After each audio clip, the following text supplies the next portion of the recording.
Well, Hogan for the Boxing Voice. I'm delighted to be here with Brad Hall's middleweight contender. How are you, Brad? Very good, cheers, mate. Thanks for having me on.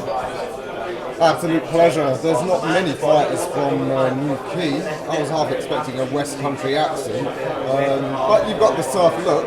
Yeah, yeah, not many boxers from Cornwall, mate. I think I'm probably the only one. But yeah, man, putting Cornwall on the map for professional boxing, so come on. Absolutely. You first came to our attention when you start giving Idris hell for some of his antics. Oh my God, I hadn't spoke about that for a while, yeah. Is someone still on your radar? It's a weird one. He sort of just carried on fighting journeyman, and I hadn't heard nothing from him. But we said that he only wanted to fight journeyman, and when the fight was put to him, he said he only wants to fight journeyman to build up his Instagram, etc. So, not someone I'd call it a genuine fighter. So, someone who's more for the cameras and not for the real sport. You're just as good in front of the camera, I have to say. Thanks, mate. But you can fight. Yeah, and we can find that out on Friday the 13th. Can you just tell us a bit about your background? As you said, there's hardly any fighters from Cornwall, if any, other than yourself. Yeah. Did you start down there in Newquay? That's it, yeah. So I started boxing amateur when I was 10 down in Newquay until I was 18 years old. And I knew I had to get out of Cornwall to go ahead, get further in amateur. So somehow I got into uni when I went to Southampton Solent. And I boxed for Golden Ring, and the second I went up into a higher level as an amateur, I got national titles, national ranking, did all the things properly, and it really brought me on. And then I stayed there until I turned professional and moved to Essex 6 years ago, something like that. So yeah, the journey took me all around the country, to be honest, and I knew I couldn't stay in Cornwall and do it, and the opportunities were up here. So I've chased the opportunities down, and here I am, chasing the dream, mate, yeah. And you're at Essex Fight Academy. Correct, yeah. I pass it all the time. Yeah. I always tell Linus and Denzel, you two probably pass each other on the way to work every day. Yeah, it is. Realising it. Yeah. You say you went to Southampton University? Solent, yeah. Oh, okay. What did you study? Fitness, personal training. Basically, all right, I applied to 5 unis, right? Not very academic, and I got into one. All I needed was one, so I got into the one uni that took me out of Cornwall. So, do you know what it is? I passed 2 years. I was there for 4. I wasn't really there for the academics. I knew I was there just for the boxing. So, yeah, I just not the academic side. But you could go back to it. Yeah. Hopefully I'll make enough money in the boxing I don't have to, you know what I mean? But we'll see. Starting on, as I said, Friday the 13th. Be bad luck for someone, maybe. You're not expecting it to be you. just looking at the two of you there, fair to say Ryan's a smaller man. Yeah, I think height-wise and reach-wise are pretty similar. But, see, I'm not a tall middleweight, but I'm a big middleweight. If you've seen the numbers on the scales that I make, and I'm very disciplined and neat to get down to middleweight. So yeah, I think I may have a slight size advantage on the night. So yes, it's a good thing. And this is did Calla say it's an English title or British? Okay. So if Linus wins, here we go. You're gonna have to badger him to vacate or. He is giving me a verbal agreement. Linus is my pal, yeah, and he jokes around about winning it outright, which is 3 defences, but I think he'll do one voluntary and then vacate after. So, yeah, maybe by the end of the year I'll have one in between, but my mate Linus will not make me wait too long. Come on, please. Is any kind of friend? No. Yeah. What do you make of Ryan as a fighter? I mean, only time I've seen him fight was when he fought Hamza Shiraz up in Birmingham. You want to make a statement and try and get him out of there in as impressive a fashion? I'm not really fussed how it comes, as long as I win. And I watched this fight against Hamza Shiraz, probably the only ones I've watched, but he was doing really well until he got stopped. So he definitely belongs at that level. He just got caught, and I think I'm going to show a lot more strings to my game, sort of thing. People might think I'm just a come forward fighter who can punch, but I can box a little bit as well, and I think I'll show that on the night. So it's going to be a good fight, 100%. As you said, you've got the competitors, so you expect it. Yeah, box a little bit. Yeah.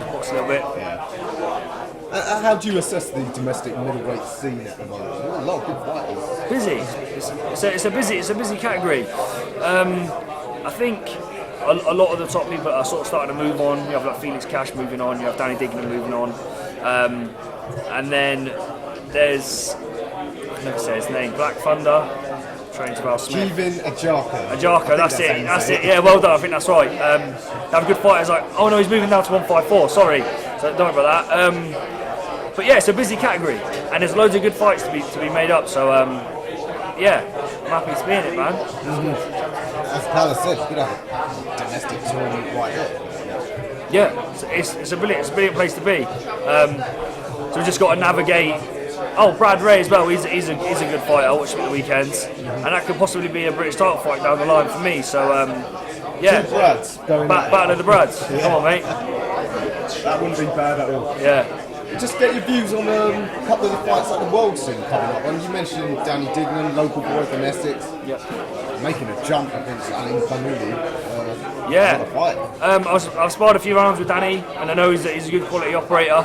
I don't know much about his opponent, but yeah, I think it's a great fight, and fair play to him for stepping up and taking on a tough fight like that when no one seemed to want to fight his opponent, and he's took the shot. So yeah, fair play to him, and I hope he does it. Yeah, well, good luck to him. Good luck to bring that back local. And of course, coming weekend, Triple G and Murata, two aging fighters. Who's got most left? Yeah, do you know what? Like, GGG is my favourite fight for years, man. Like, loved him, man. Seek and destroy. And I hope the agent ain't kicked in too much and he's still got a bit left. I think it's really unlucky with the Canelo fights. And just biased, like I just want him to do well. Like, I just like his style, he's not arrogant and he loves to tear up. So yeah, hope he wins, man. Alright, let's see that. Are there any particular middleweights other than Burdo you've mentioned that you want to get in there with? It's not really my style to call people out, you know. Like, I grew up watching Ricky Hatton and he was never like that. Do you know what I mean? I like his style. But whoever, I know I'm gonna have to fight one of these guys for the British title one day. So any one of those for the British title will be brilliant. And yeah, whoever. Not fast. Alright then, let's just say a dream fight here. Who would it be? This isn't a call out, it's like a dream fight. Sure, the Taxman. Dream fight, I want to fight the Taxman. I hate him. Worst guy in the world. Honestly, rinses me every day. Can I get matched up against the Taxman? I don't know who he is, but he sounds like alright, not bad, doesn't he? I think a lot of people would pay Brad versus the Taxman. Rinsing me. Nah, in a weird way, you'd want to fight Canelo, wouldn't you? Because you'd make a lot of money, and I'd just be intrigued to see how good he is, like up close. I watch him mesmerising, so I'd love to see how it would play out in real life. I mean, probably mental, because I'll get a chin, but just on that, who's the best fighter you've sparred? Good question. I sparred George Groves a few years ago, and he was good quality. I sparred a few people, but George Groves was up there. Sparred the Gale, he was quite good. I'm going to say George Groves. Yeah, he was quite good. How far off that level do you think you are? A few pegs down. I mean, I was his last spar before he fought Eubank, and this was 2018, so but maybe I've progressed since then, and I'll win the British title and then we'll see how far I am. But yeah, but you're still developing, you say? Still learning, man, still learning. Brad, anything you want to add? Shout out for all the support I get, shout out to all the Cornish people who back me. I'm going to do you proud, May the 13th. Big love, look after yourself, take care. Thanks, Brad. We look forward to one day seeing a big fight in Newquay. Come on then. Weekend away. That's it, holiday, mate, come on. Thanks for speaking to the Boxing Voice. Thanks very much. For the video, feel free to hit the like, subscribe, and share. As always, if you want to support us to the next level, head over to the patreon.com/ThaBoxingVoice. We have tons of exclusive from Border Wars, Entitled, betting shows, the list goes on and on and on. But in addition to that, if you guys have questions for fighters, trainers, and promoters, this is where you can submit them. We will run out, get these questions answered, and put it back on the show just for you guys. Appreciate it. Peace.